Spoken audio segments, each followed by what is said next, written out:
What's good? My name is John. I'm from Trophy Eyes, and you're watching Tattoo.com. Hey everybody, it's Mischievous Mel live from the Edge Rock Radio, Rockville on Sea Music Magazine, Tattoo.com, and I'm here with Trophy Eyes and the American Dream album-tour. How you doing? Fantastic.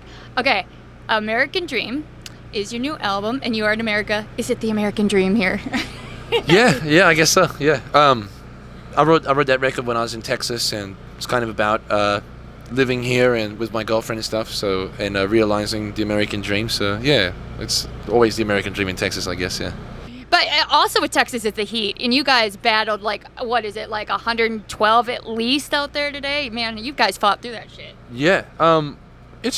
We've played a lot of festivals like that. We've played a couple of Warped Tours as well, and it gets really hot in Australia, so it's not that bad. It was particularly hot today, but yeah, we've done that a few times. Yeah, well, and this reminds me so much of Warped Tour, although this is not Warped Tour, but in my mind it's sort of a version of that. What is your opinion on that? On Warped Tour? On like how this compares to Warped Tour. I mean, it's the first day, so it's hard to say, but yeah, I mean, it's seems good. All the people are friendly. I know a few of the bands that are here, so I mean, I don't know how it's really different from Warped Tour, except maybe that it's new and what? It's a little bit smaller. Yeah, a bit smaller, a little bit. Yeah, but it's good. It's really fun here. Yeah, the fans are braving it out there, but I mean, again, the bands, man. I was watching you guys on stage and I was melting, just But to your credit, you had the fucking place moving, and I mean, people were like literally where I saw two people pulled out by a wheelchair and heat stroke. Really? Yeah. Okay, yeah. I was literally by the medics because I was old and in the shade. Yeah, I think I needed a wheelchair after that set too, but yeah, made it through. Lucky. It was interesting. Now, you guys come over here and you've got this going on and you're touring on this album, but you said previously off camera that you're always busy writing, working. You want to tell us a little bit about if there's anything coming up that you can share with, me, you, and a million people watching?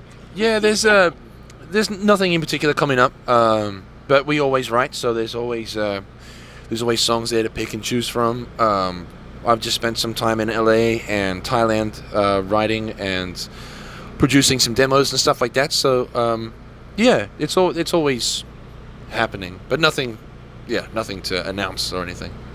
I like secrets, but I'll let you off the hook on that one. But that being said, now the writing process, is it the whole band? Is it just you? Are you like the lyrics and everything? Or how does your process work? Everybody's is different, and I'm always curious. Yeah. So it kind of changes album to album. But most of the time I kind of,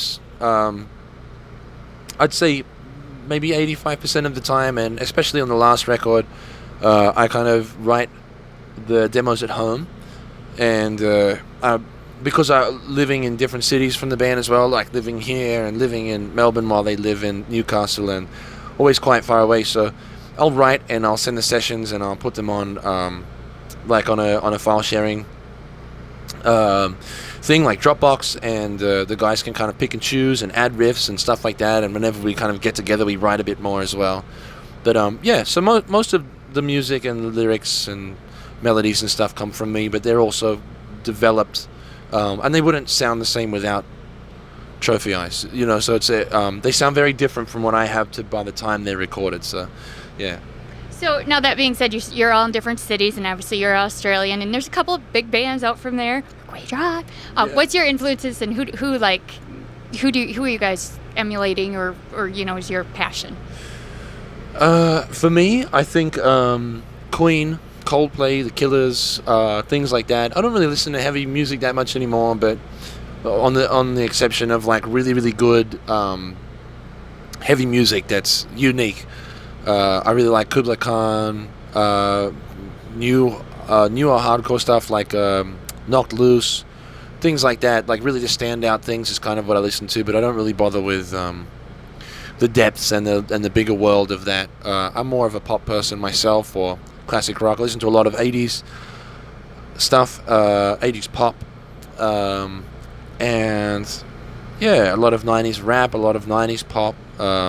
Yeah, I'm more of a pop and older types of music myself. I know the guys listen to a lot of modern pop, and yeah, we don't really channel heavy music. I think it just comes out because we like the energy.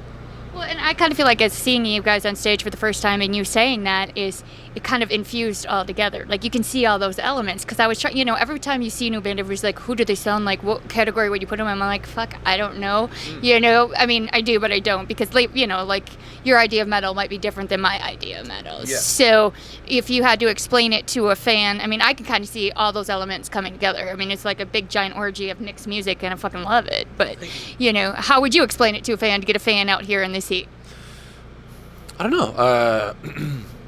High energy, emotional rock, I guess. Yeah, I think we focus more on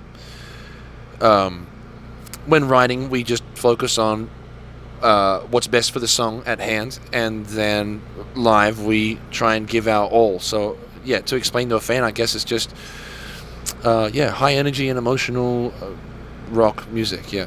So get off your asses and fucking come see him. Speaking of hand, now we're going to move on to the ink part of this, because we're also here for Tattoo.com. Hand, ink, see? I tried to roll with that kindly, but That's a good segment, it worked, yeah. So that's kind of interesting. What is that? To me it looks like a pirate. Yeah, no, it's a alcoholic beverage, I suppose. And if you listen to our music, or if you're a fan of Trophy Isaac, a lot of the music is about drinking too much and relying on substance and past substance abuse and stuff like that. So this is just a little reminder of me to live my life in moderation and slow down. Yeah. So on that, because I know there's a couple of bands getting sober, because there's this big thing with sobriety, depression, and all of that. Being in the scene and doing this, is it a struggle for you guys? I mean, like the band's, it's got to be like a double-edged sword, trying to stay even, but also partake in good times in general. Yeah, I think in this world, it's not really a healthy place for somebody recovering, and if you truly are recovering, I don't think this is a place to be at all. But that being said, you can, if you're motivated, you can do it yourself, and you can set your own goals, and you can achieve what you want to achieve, whether it's total sobriety or if it's moderation or whatever it is. Like it's up to the person, and every person's different. So whatever I suggest might not work for anybody. So I wouldn't want to impose or put that out there, especially in a world that's full of a lot of opinions on that already. I don't think mine would be any worth. But my I don't really like this tattoo was supposed to do that, but I haven't really slowed down at all. So. To be fair, you're a very young guy. You probably got to go. Some of these people my age, 41, not the new 21. I'm just saying. Yeah. But that's awesome, and stick with that, because I feel like I'm a Gemini, so I feel like you should be both evil and good, and there's a happy medium. So I would just stick to the evil side, but whatever. Yeah. That is beautiful. That's a tattoo that me and my friend have. He's our manager. His name's Eddie Dio, and I've known him since he's managed us since 2013 or 14. So I think it's going on 7 years now. And I'd say he's probably one of my best friends now, and we both have this tattoo. We were both green and very young and hadn't really done anything with music before, and he found our band and liked it, and we became very close. And we've just been kind of. We have a little handshake before I go on stage, like a secret handshake, so whenever he's there. So we got this to kind of commemorate that friendship and what those years have meant to us and all that hard work. Oh, that's awesome. I love that. Yeah. How about those? To be honest with you, this is just because it was cool. Yeah, I went into the studio with my friend Dane Tuddy from Newcastle at a place called Down Under Tattoo.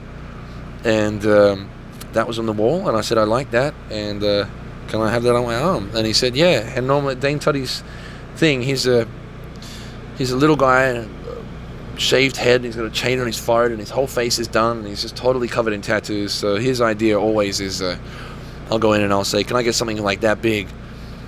And he'll say, no, that looks shit. Like, why don't we blow it up and make it huge? So that's kind of why it's so big. It took up most of my forearm, but yeah. Hey, props to him for doing that, because a tattoo artist that looks out for you, especially when you take it off the wall, that can be scary, because some of them can't even trace what is on the wall. So props to him for looking out for you. Yeah, exactly. And you can never have too many. Yeah. What about going on here, and then I'll let you go. This one is a bearded lady. Well, thank you. Yeah. That's just kind of to I guess at the time I was thinking of a tattoo that meant beauty's on the inside, so I wanted someone that's beautiful that's also unconventionally beautiful as well, so that's why I wear that. And it kind of, without the beard, it just reminds me of something that my mother would have said to me, so I like to keep that one there. It's pretty important to me, that one. I love that. And I see one up there. I know I said I was going to let you go, but that's pretty badass. That's Johnny Cash. Of course. Yeah, that's my idol. Yeah, I got that. Same place, Dane Tuddy, he did that for me. And I've always loved Johnny Cash and what he stood for, and the kind of person that he was, and that he wasn't afraid to say what he said and sing what he sang for the people that he sang it for in such a time that hadn't really been explored or done. So he's really a pioneer of the darker side of music and the darker side of humanity, really, and kind of like he wasn't afraid, and I hold that. I respect that, and that kind of influences me to this day, of like not letting what people might think get in the way of being honest with lyrics and music. So that's very important to me. And I think that shines through on stage, and that's what makes music real, because some people just go through the motions, so I'm glad yours is real. Speaking of real, keep it fucking real and tune into the Edge Rock Radio, Tattoo.com, Rockville Unseen, and check them out. The American Dream is out now. You can get it. Well, is it everywhere? It's everywhere, isn't it? Yep, all your favorite streaming services, iTunes, Amazon, all that kind of stuff, yeah.